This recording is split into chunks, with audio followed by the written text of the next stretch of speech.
প্রিয় দর্শক, স্বাগত জানাচ্ছি আগামীর বাংলাদেশ অনুষ্ঠানে। আশা করি আপনারা ভালো আছেন, সুস্থ আছেন।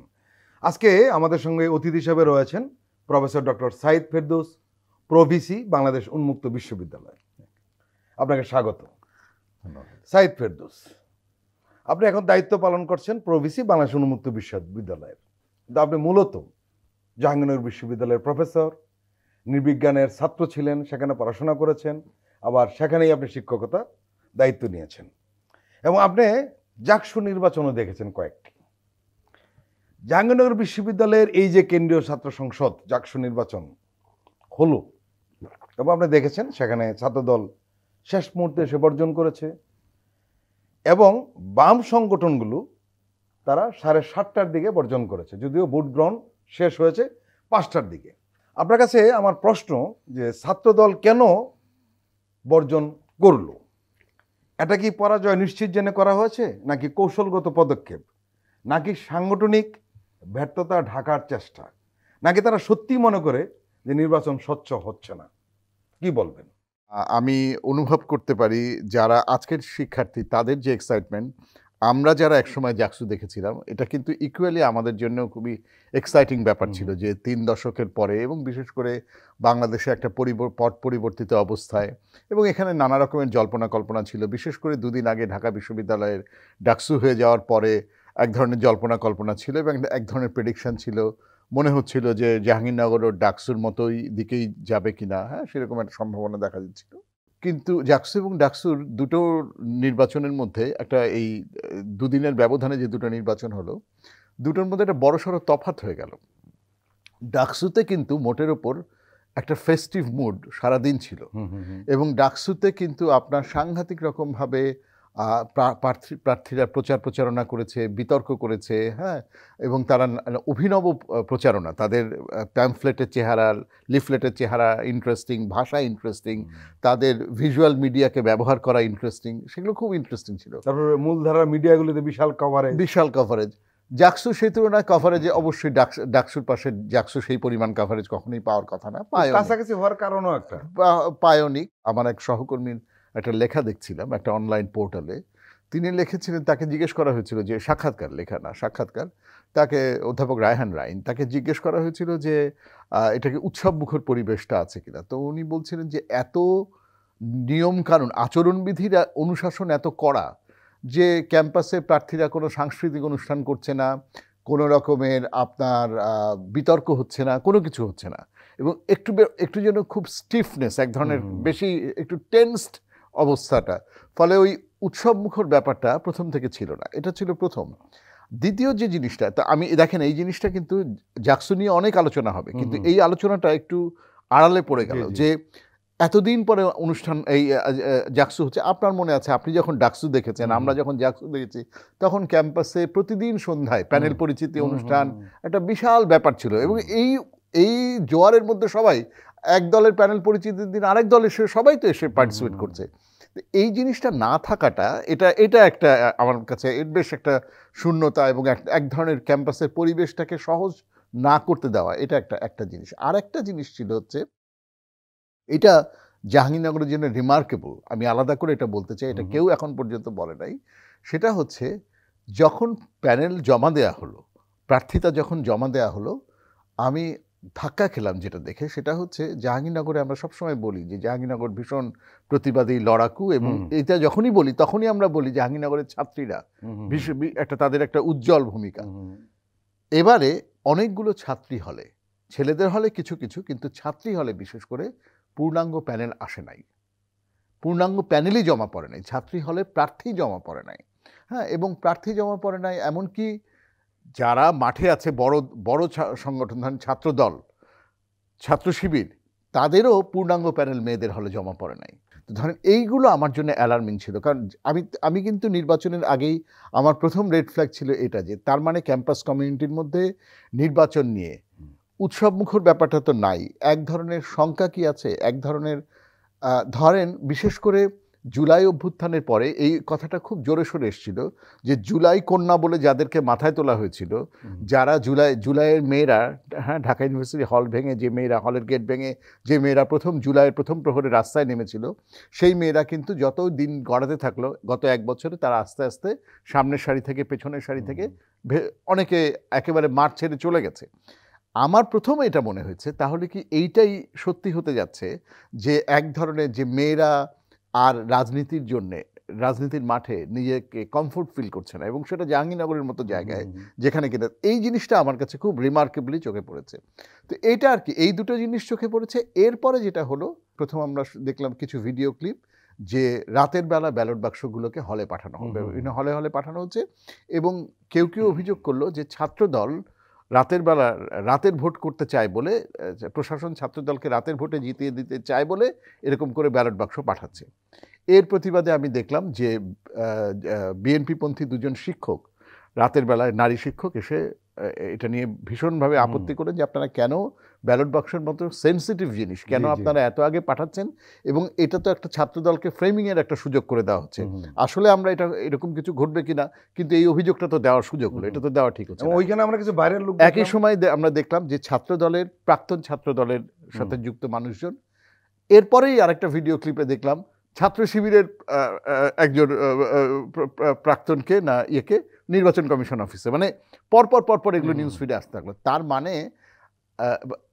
প্রশাসন কোন চিন্তা থেকে কি করছে? আমরা দেখছি প্রফেসর সাহেব ঘুরছেন, হ্যাঁ, ইনি ঘুরছে, তার পাশে আমরা দেখছি যে ছাত্র দলের অমুকে ঘুরছে, তারপরে আমরা দেখছি শিবিরের অমুকে বসে চেয়ারে বসে কি জানি পড়ছে নির্বাচন কমিশন অফিসে। এখানে কারো থাকার কথা না।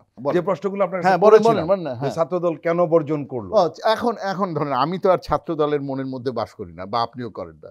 ছাত্রদল, হ্যাঁ, আপনি যে তিনটা প্রেডিকশন করেছেন সবগুলোই হতে পারে। ছাত্রদল ভাবতে পারে যে এমনিও হারবো তাহলে ইয়ে করি, অথবা ছাত্রদল আপনার আরেকটা কি বললেন, সাংগঠনিক ব্যর্থতা সেটা হতে পারে, সবগুলো একসাথে কাজ করতে পারে, অথবা এটাও হতে পারে যে নির্বাচন অবাধ হচ্ছে না। এখন দেখেন, এখন কিন্তু ব্যাপারটা শুধু ছাত্রদলের সাথে যোগ দিল 4 সংগঠন, যারা নির্বাচনে বহাল রইলকে বাংলাদেশ গণতান্ত্রিক ছাত্র সংসদ বাগছাস, রইল হচ্ছে স্বতন্ত্র ঐক্য ফোরাম না কি নাম, মানে আমাদের ওই কি ছেলেটার নাম হচ্ছে, ডাকনামটা আমার মনে আছে, ভিপি প্রার্থী জিতুর নেতৃত্বে একটা প্যানেল, আর থাকলো বাংলাদেশ ইসলামী ছাত্র শিবির। প্রত্যেকে, এমনকি ইসলামী ছাত্র শিবির পর্যন্ত দিনের শেষে বলল যে নির্বাচন কমিশন নির্বাচনকে সুষ্ঠু করার ব্যাপারে ব্যর্থতার পরিচয় দিয়েছে বা ব্যর্থ হয়েছে।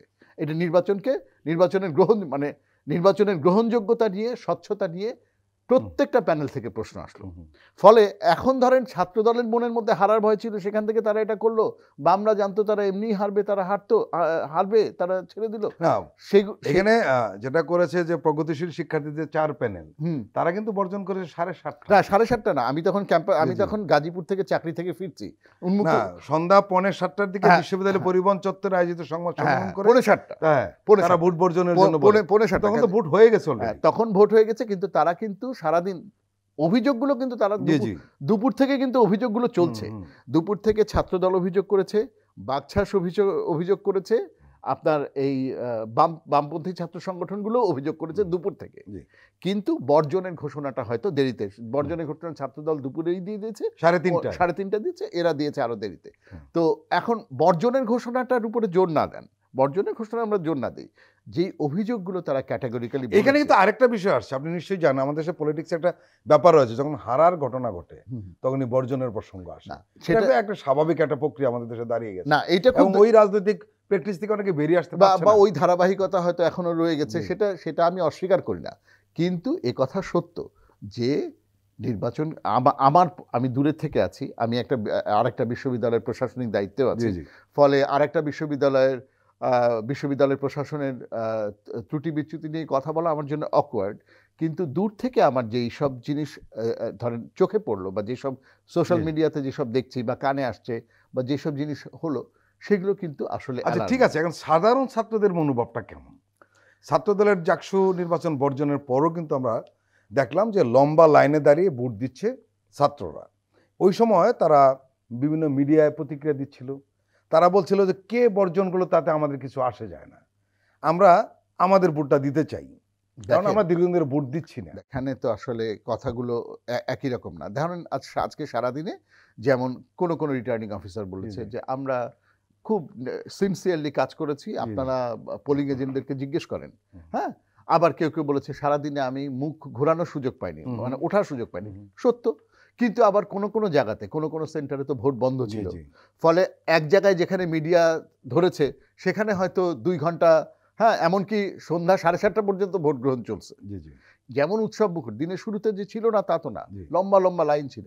কিন্তু তারপরে দুপুর থেকে কিন্তু একটা হল দেখাচ্ছিল যে মানে 2/3 ভোট কাউন্ট হয়েছে আপনার দুপুর 3টা পর্যন্ত 2/3 ভোট কাউন্ট হয়েছে। আচ্ছা, একটা বিষয় প্রফেসর সাইদ, একটা বিষয় আমাদের বোধে আসে না, সেটি হলো যে আমরা যত আলোচনা করি সেটি হলো নানান যারা স্টেক হোল্ডার তাদেরকে নিয়ে, ভোটারদের ব্যাপারে আমাদের কোনো কথা নেই।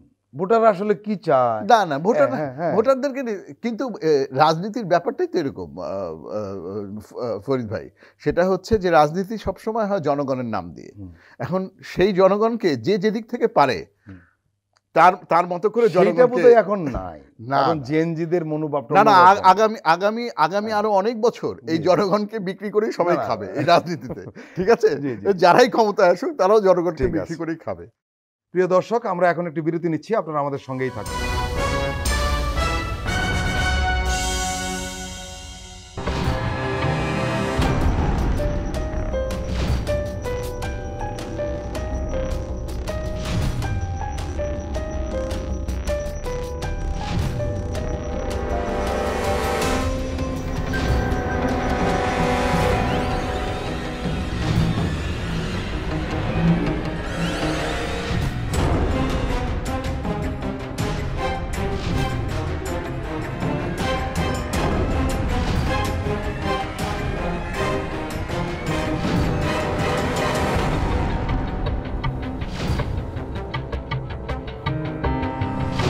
কেমন আছে অর্থনীতি দেখবেন প্রতি সোম ও মঙ্গলবার রাত 10:20।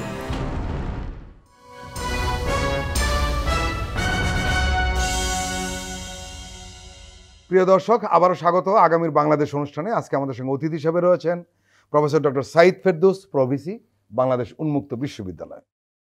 প্রফেসর সাইদ, স্বাভাবিকভাবেই আপনি আমাদের চেয়ে খুব ভালো করে জানেন যে জাহাঙ্গীরনগর বিশ্ববিদ্যালয় একটু আলাদা, সাংস্কৃতিক বলুন, বাম সংগঠনের উত্থান বলুন, অনেক কিছু সেখানে একটু আলাদা ছিল অন্য যে কোনো বিশ্ববিদ্যালয়ের চেয়ে। শিবির বারবার সেখানে শক্তিশালী হওয়ার চেষ্টা করেছে, পারেনি, এবং একসময় তাকে ক্যাম্পাস ছেড়ে দিতে হয়েছিল। আমার প্রশ্ন হলো, জাহাঙ্গীরনগর বিশ্ববিদ্যালয়ের শিবির কিভাবে হঠাৎ করে এত শক্তিশালী হয়ে উঠল? দুইটা জিনিস। একটা হচ্ছে, প্রথম কথা হচ্ছে জাহাঙ্গীরনগর বিশ্ববিদ্যালয় সারা দেশ থেকে বিচ্ছিন্ন না, যতই আলাদা হোক সারা দেশের রাজনীতি যেদিকে ঘুরবে তার একটা ঢেউ তো জাহাঙ্গীরনগরেও জেল পড়বে। দ্বিতীয় কথা হচ্ছে, এই যে শিবিরের সম্পর্কে এখন অন্যরা টিজ করে যে বলছে যে গুপ্ত সংগঠন, এ কথা তো সত্য যে আওয়ামী লীগের লম্বা সময়ে শিবির যেহেতু প্রকাশ্যে সেরকম সুবিধাজনকভাবে রাজনীতি করতে পারতো না, শিবিরের চর্চা কিন্তু ধরেন জাহাঙ্গীরনগরে আনঅফিসিয়ালি যে শিবির নিষিদ্ধ ছিল বহু বছর, যে শিবির রাজনীতি করতে পারবে না, যেমন কিনা 5ই আগস্টের পরে জাহাঙ্গীরনগরের গেটে প্রথম লেখা হলো ছাত্রলীগ নিষিদ্ধ।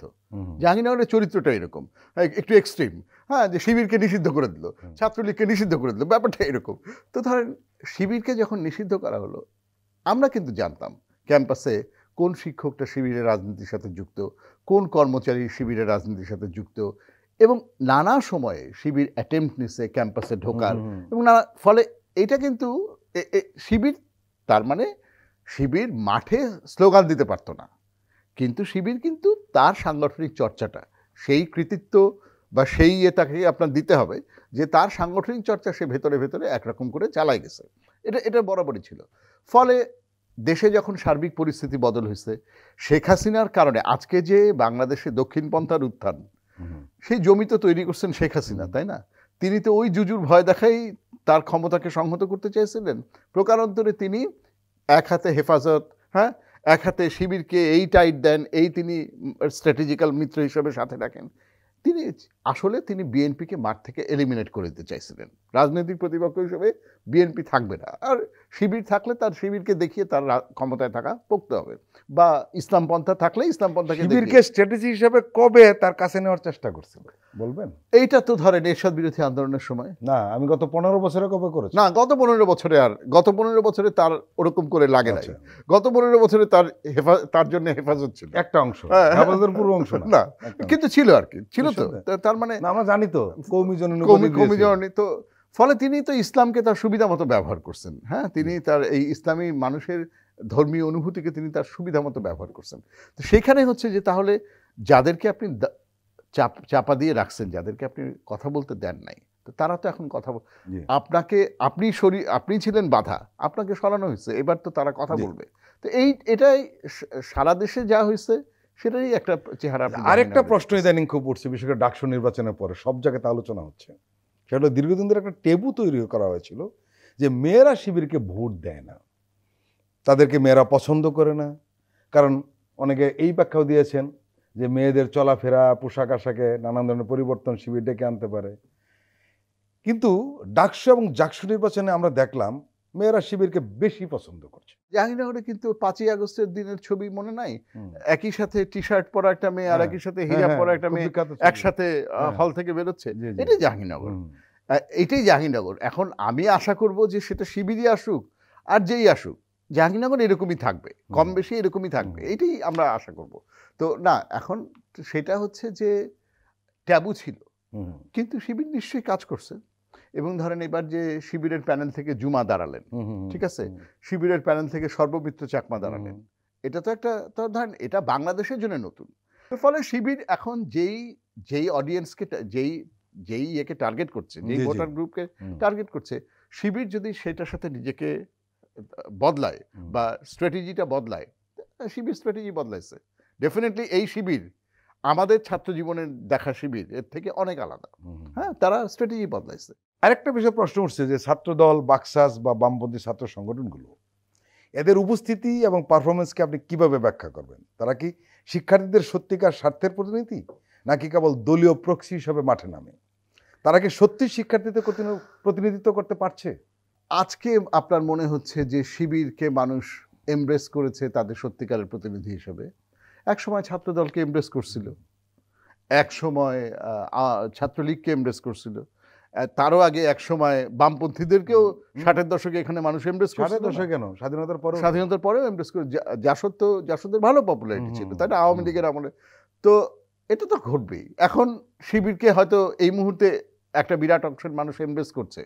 হ্যাঁ, সেটা যারা শিবিরের বিরোধী, হ্যাঁ, তাদের হয়তো, আমাদের চোখে হয়তো এটা অস্বস্তিকর, আমরা হয়তো এটা মেনে নিতে পারছি না।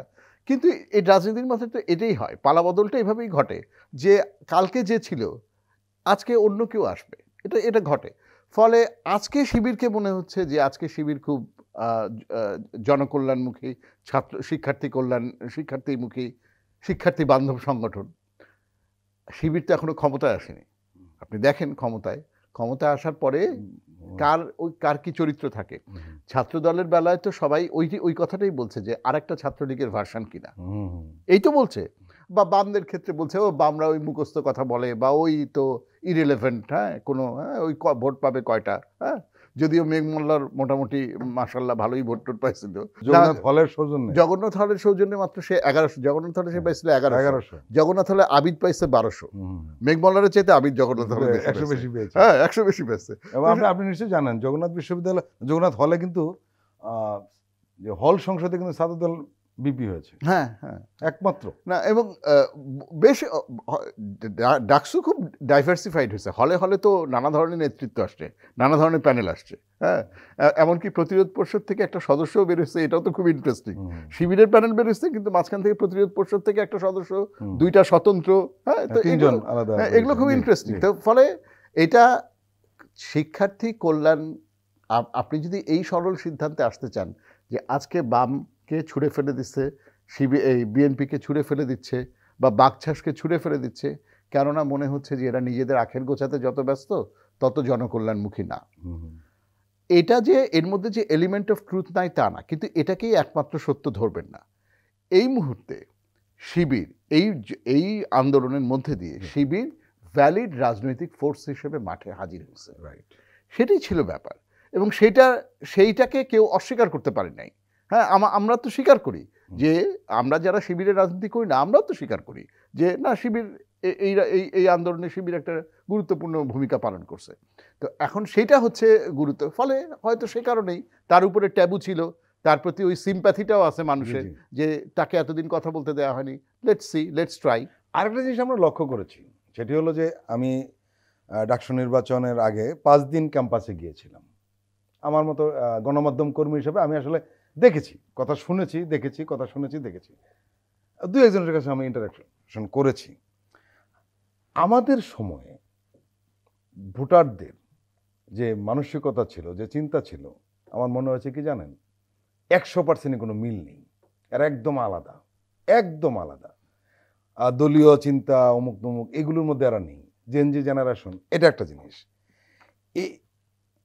এর সঙ্গে সঙ্গে তো একটা প্রশ্ন সামনে চলে আসছে, এই জাকসু নির্বাচন, এ থেকে ছাত্র রাজনীতির ভবিষ্যৎ সম্পর্কে কি নতুন ধরনের বার্তা আমরা পাচ্ছি?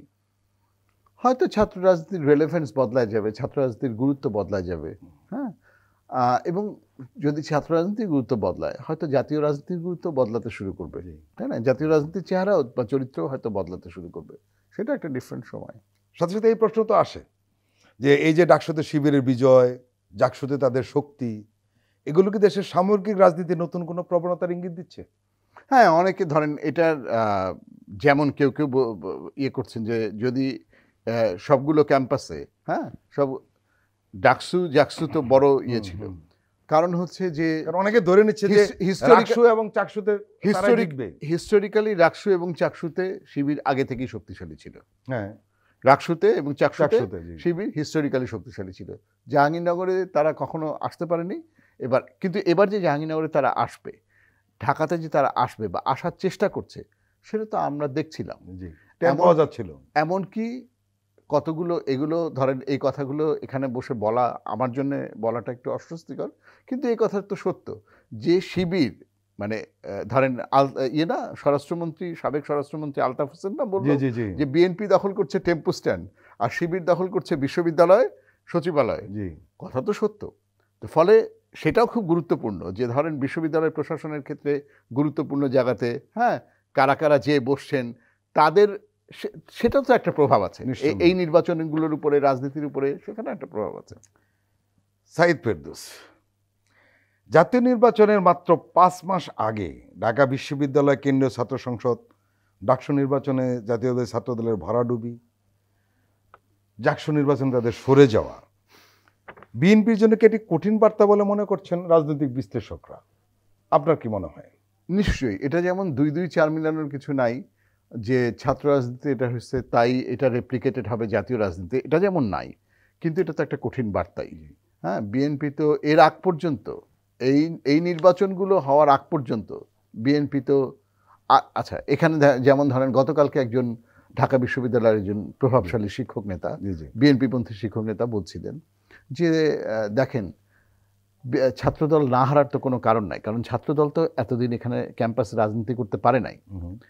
শিবিরের যারা, তারা তো ছাত্রলীগের, অনেকেই ছাত্রলীগের সাথে মিশেছিল এবং ক্যাডার ভিত্তিক সংগঠন এটা পারে, এবং ছাত্রলীগের মধ্যে মিশেছিল, মিশে থাকার কারণে তারা সেখানে তাদের ফেসটা পরিচিত হয়েছে। 4 বছর 5 বছর ধরে তারা ভালো ছেলে হিসেবে অমায়িক, হ্যাঁ, মানুষের প্রতি নামাজ কালাম করে, তারা মানুষজনের একটা সিম্প্যাথি পাইছে। এই ছেলেটার যে পরিচিতি ছিল, তার পাশে ছাত্রদলের কারো কোনো রিক্রুটমেন্ট ছিল না, হঠাৎ করে তারা আসলো ক্যাম্পাসে, এবং এসেও তারা গত 1 বছরে এমন কোনো দৃষ্টান্তমূলক কিছু করতে পারে নাই যেটা তাদেরকে কোনো লেভারেজ দেবে। ফলে এই অ্যাডভান্টেজটা ছাত্র শিবির পাইছে এবং বিএনপি এই ডিসঅ্যাডভান্টেজটা বিএনপির জন্য ছিল।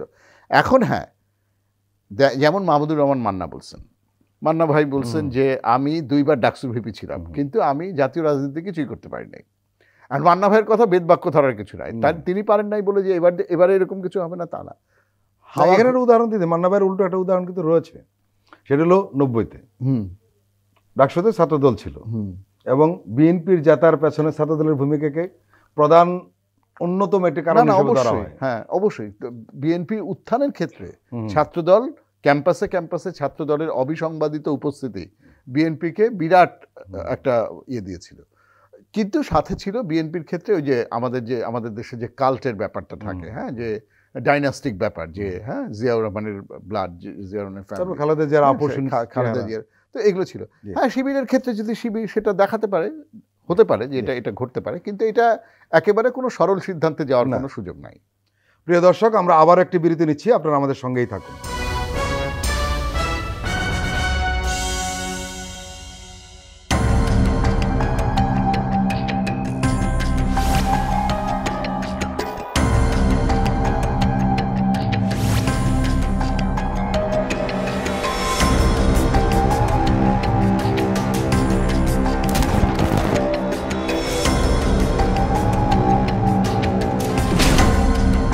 ফ্যাসিবাদের দিনলিপি, গবেষণা ও উপস্থাপনা সাইদ খান, প্রযোজনা আফরোজা সুলতানা ও মামুন মাহমুদ। দেখবেন প্রতি রবি থেকে বৃহস্পতিবার সন্ধ্যা 7টায়।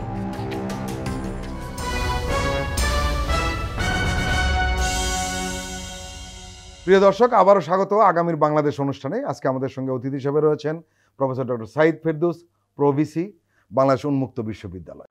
প্রফেসর সাইদ, ঢাকা বিশ্ববিদ্যালয়ের একজন শিক্ষক মন্তব্য করেছেন যে সাধারণ শিক্ষার্থীরা বিএনপি ও ছাত্রদলের উপর আস্থা রাখতে পারেনি। অনেকে মনে করেছে তারা যদি ছাত্রদলকে ভোট দেয় এবং জেতায় তাহলে শেষ পর্যন্ত বিএনপি শক্তিশালী হবে। এটা তারা চায়নি, কারণ দলটি ইতিমধ্যেই নানা অনৈতিক কর্মকাণ্ডে জড়িয়ে পড়েছে। এই ভয়ের কারণেই ছাত্রদল হেরেছে, একটি কারণ হিসাবে তারা উল্লেখ করেছেন আর কি। আমার বরং এটার চাইতে ওইটাকে বেশি গ্রহণযোগ্য মনে হচ্ছে। তারা মনে করেছে যে ছাত্রদলের যে বডি ল্যাঙ্গুয়েজ, সেটা সনাতন রাজনীতির বডি ল্যাঙ্গুয়েজ, এবং এটা তাদেরকে ছাত্রলীগের কথাই মনে করাই দিচ্ছে। এটা বড় পয়েন্ট এবং মনে হয়েছে যে ছাত্রলীগ যা করছে ছাত্রদল এসে তো একই রকমের জিনিসই করবে, তো শিবিরকে একটা সুযোগ দেওয়ার কথা তারা ভেবেছে।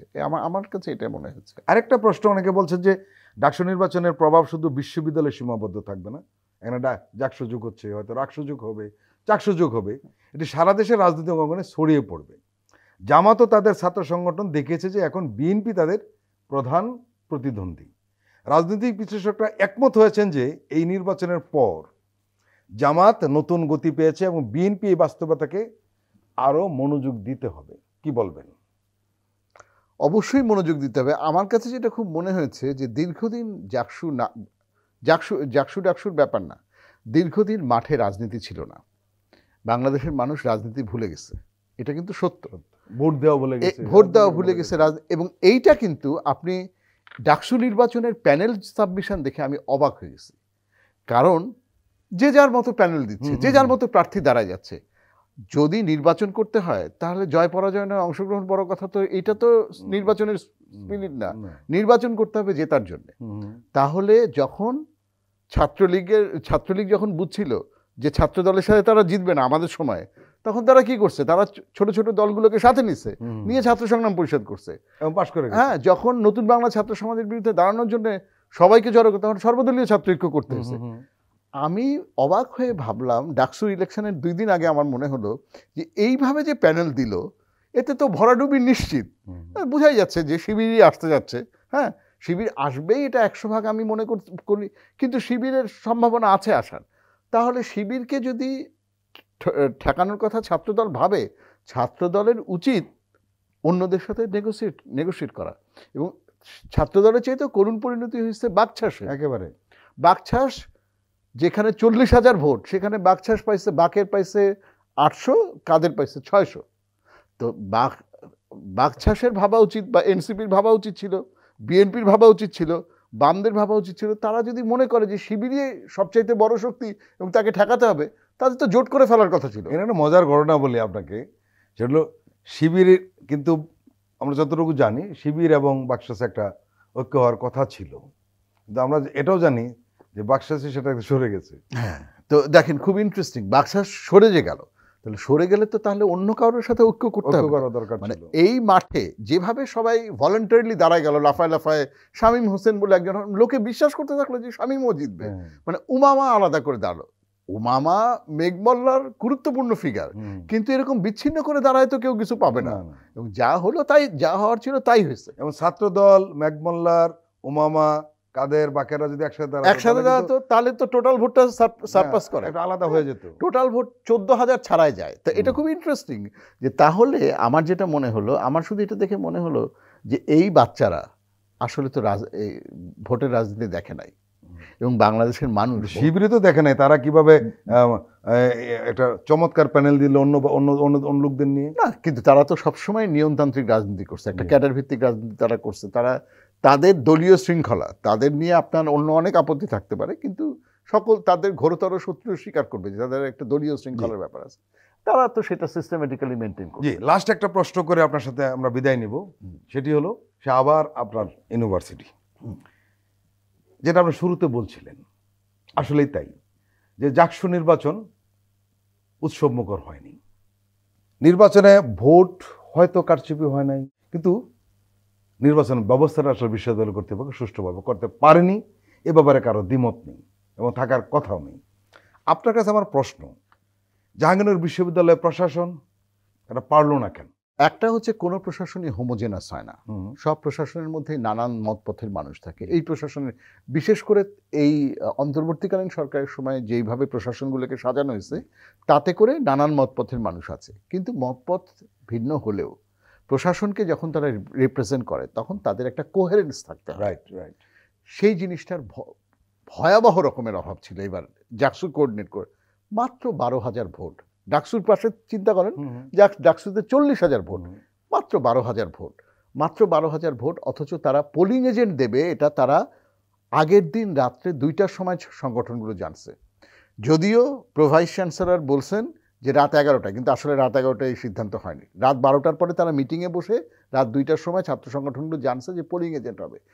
এক প্রার্থী বলতেছে, এক হলের প্রার্থী বলতেছে যে মেয়ে বলতেছে যে আমি তো ঘুমাই গেছি, রাতে প্যানেল করে সকালে উঠে শুনি সবার পোলিং এজেন্ট দেওয়া হয়ে গেছে, আমার পোলিং এজেন্ট যে দিতে হবে এটাই তো যায় না।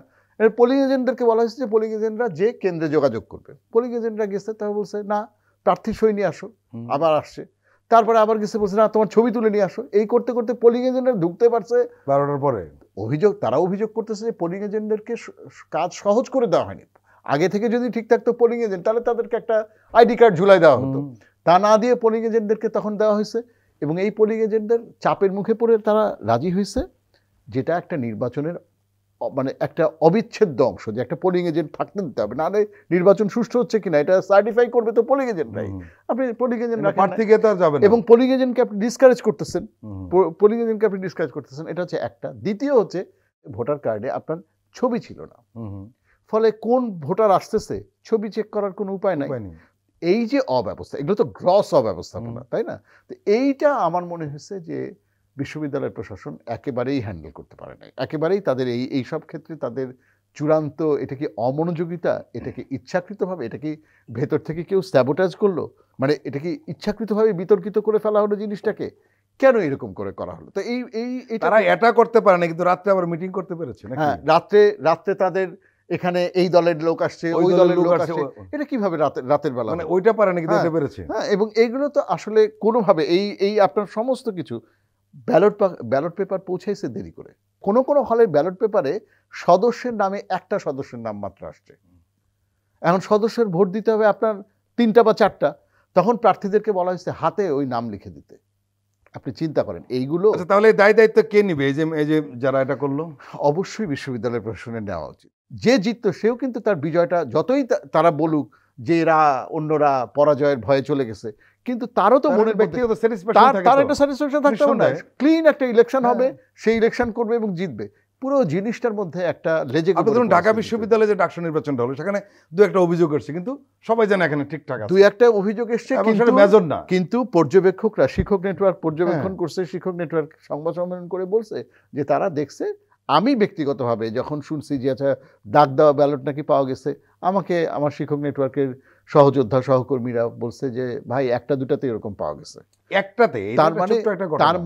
তার মানে গ্রস করো কিছু দেখা যায় নাই।